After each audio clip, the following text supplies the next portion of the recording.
Here is a story about a swamp creature from a national park ranger in the Everglades in Florida.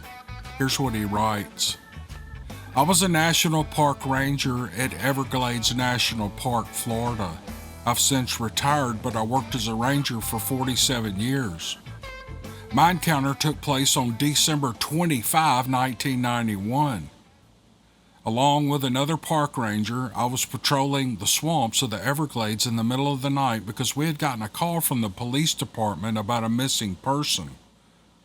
We were patrolling and we heard a sound that we could not explain coming south of our direction. We were both so scared that we started to run back to our car. Before we could get to it, an entity bigger than an upright pickup truck suddenly appeared in front of us. Its skin was green and its ears were twig-like. It had a round head and a thick, wide belly, and it seemed to be wearing clothes. Now, I know this is hard to believe, but it looked like Shrek. The encounter seemed like it lasted forever. We were so terrified that we couldn't move. And then it walked off and disappeared into the darkness, and we ran as fast as our feet could take us back to our car. And then we told our boss that we were not able to find the missing person, and we didn't tell him what we had seen, and we never spoke of it again. I don't... I'm not going to cast doubt on this story, but I don't know. This guy was a national park ranger. Anyway, this story was greatly lacking in detail. It's very short. It's only 228 words for the whole story. Most stories I do are at least 1,000, 1,500 words. But as I was reading this, it was almost like, and I'm not trying to insult the writer at all, but it's almost like a kid wrote this. Maybe that's what happened. I do get trolled on these, but if this is true, that's scary as hell, man. Running into Shrek in the Everglades National Park down in Florida. For a park ranger who worked as a ranger for 47 years. On Christmas Day, 1991, they run into Shrek. Come on, man, that's crazy. But it's a good story. I really like the story. Thanks for sending it. Here is a Bigfoot story you're going to like.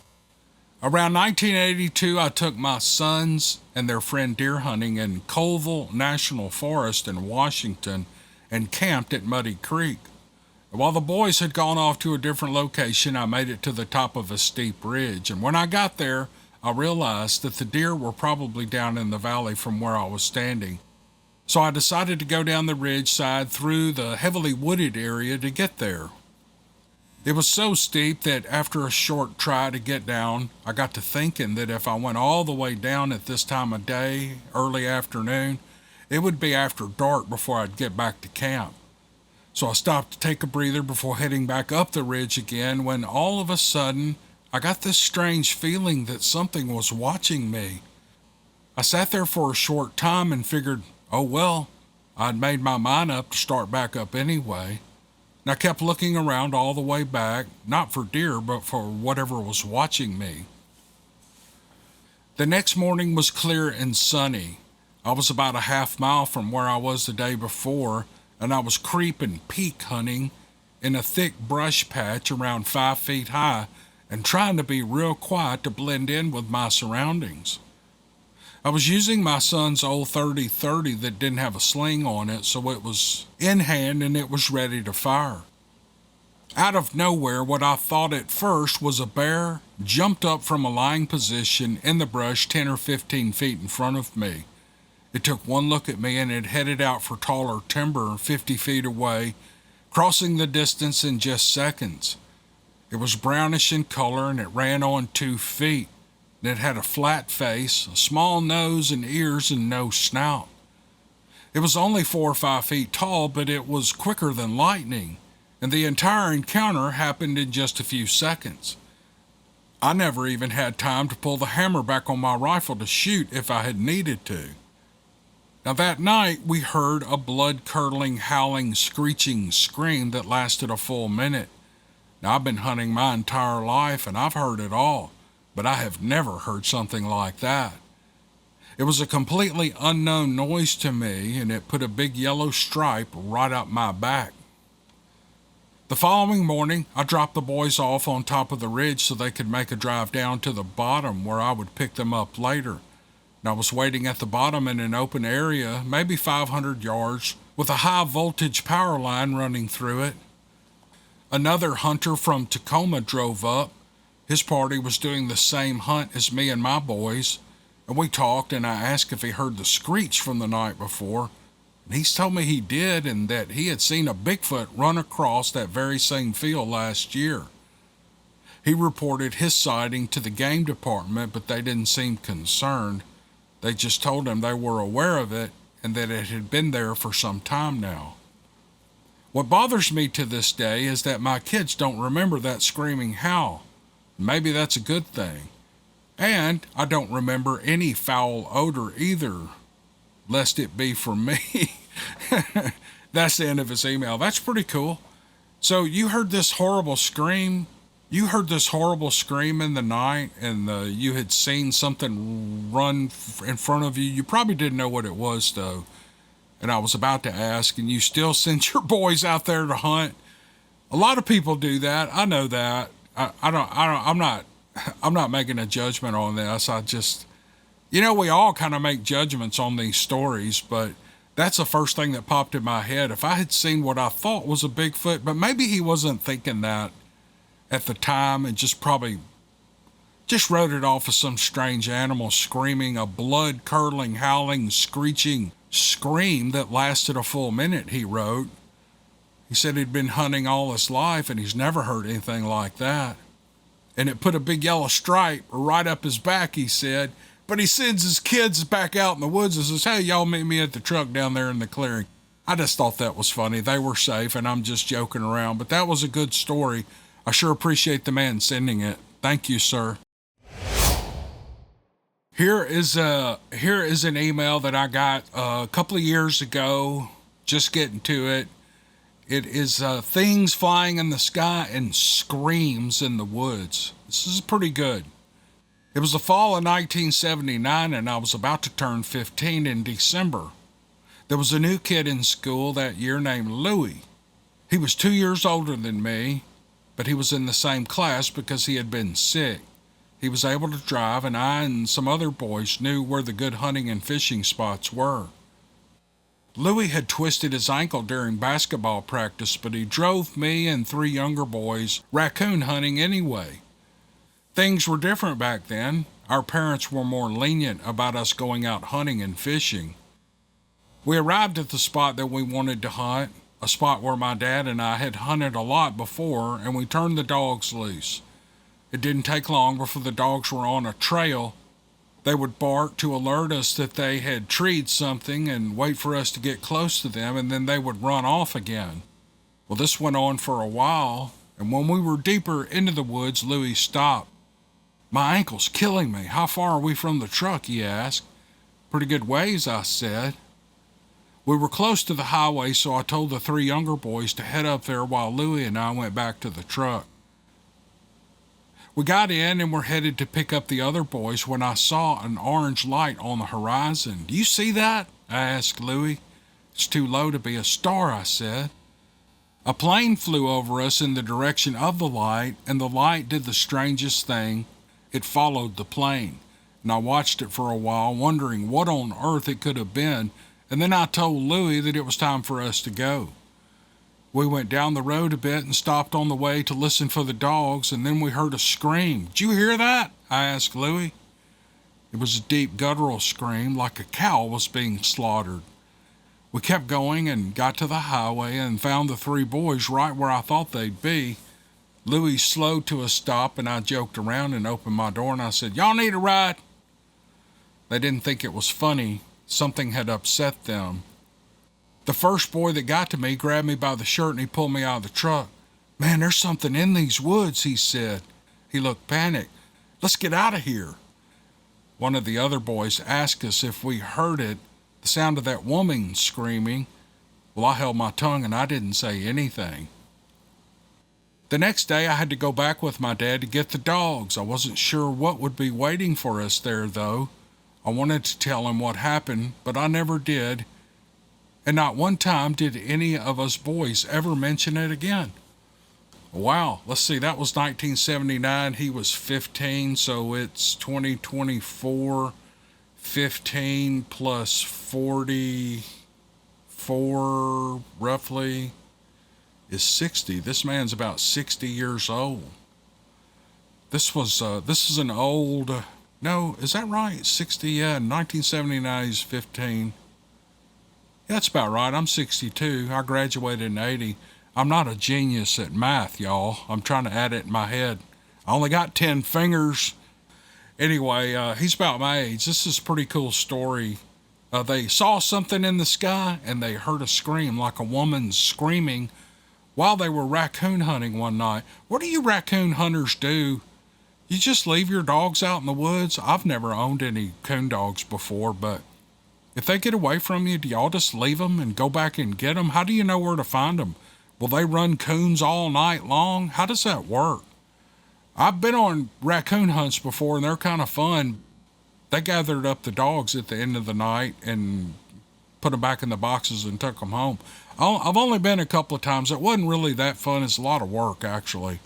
For a raccoon, I don't really care for raccoon meat anyway. It's hard. It's hard to make raccoon meat taste good, in my opinion. Venison, on the other hand, totally different story. But raccoon meat, I've eaten beaver. I've eaten, what else have I eaten? Beaver, I guess beaver, raccoon. I think I had gator tail one time. I had snake one time. Anyway, I don't know how I got off on that tangent, but I just thought I'd tell you all that. Thank you to this writer for the story. It was very good. I appreciate it. All right, this is a cool story, and the man said he has nothing to hide, that I could use his name, but I'm just going to say his first name. His name is Tim. It's a dog man story, and it's pretty scary. A few years ago, I had a mind-blowing encounter with something I'm not sure how to categorize. Never in my 54 years on this planet had I ever heard of this creature. Even now, I'm not willing to call it what it looked like. Fortunately, I wasn't the only one who saw it. There were 3 other cars on the road with me that day. We were all affected the same way, with confusion and fear. It was August of 2018, and where we lived in Arizona, the summer was experiencing a dangerous heat wave with temperatures reaching 122 degrees. And when the sun began to set and gave us a little break from the heat, my friend Ronnie and I decided to head over to the local Indian casino so we could get some cigarettes. We turned on the well-worn 2-lane road that took us to the casino on the other side of the Colorado River. And about a mile down the road, the terrain changes from desert to finely groomed alfalfa fields, separated only by a single dirt road that crosses it. The other cars were following closely behind us. We were coming up on the dirt road intersection when something jumped across the road in front of us, only 10 feet away. The strangest thing was that we could see the shape of this thing and we could see how big it was, but it was like it was made of glass. We could see right through it. We looked at each other, and from the expressions on our faces, it was clear that neither one of us was sure what we had just seen. And we both said, "Bro, did you see that thing that just ran in front of us?" And then Ronnie said, "Well, what did you see?" And I said, "It looked like a massive wolf, except I could see through it." And the color drained from Ronnie's face. So I asked him again what he saw. "I saw exactly the same thing," he answered. After that, we didn't speak another word until we got to the casino store, and when we pulled in, we realized that the 3 cars that were following us had pulled in behind us, and we got out and we stood there in a small circle for a minute.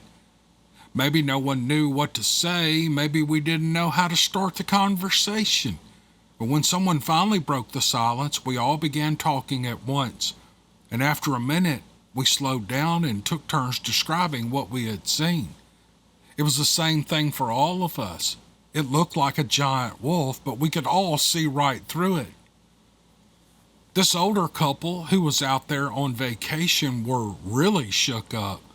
The husband yelled at his wife to hurry up and get what they'd come for. "We're getting out of this place and going home," he said. "They don't have things like that where we live." And when his wife came out of the store with their supplies, they climbed in the car, locked the doors, and they sped away doing about 60. The rest of us discussed it a little more, trying to wrap our minds around what we had seen, to confirm that it was real. And it was. A few minutes later, we all went our separate ways. We were all shaken by the encounter, but Ronnie and I decided to pull onto the dirt road and look for any evidence to support what we had seen. And it didn't take more than getting out of the car and looking down at the dirt to find what we were looking for. There were massive paw prints that came down the dirt road and around the corner. And after seeing how big they were, we jumped back in the car and we got out of there. Those prints were a good 18 inches wide by 20 inches long with giant claw marks jutting out in front of them. Now you can see why I don't want to call it what we saw. Who would believe me if I told them I saw a 30-foot long, 8-foot tall glass wolf? Well, we wrote it off as maybe a spirit of the reservation, but me and Ronnie never failed to speak of it whenever we were together. Well, sadly, last year, Ronnie succumbed to a crippling disease he was born with. He made it to 56, and may he rest in peace. I hope he's looking down on me and smiling because he knows that now our encounter is public knowledge. Well, that's right, Tim. Your encounter is public knowledge, and I've had this for a long time, and I just am getting to it. I think I've had this for a couple of years. I'm going to my oldest emails and bringing them up and doing them first for the next couple of 3 months. Usually I just pick randomly from I'm not going to talk about how many I have, but I have a lot of them. And usually I'm in a big hurry and I just find, okay, that looks good. Oh, this looks good.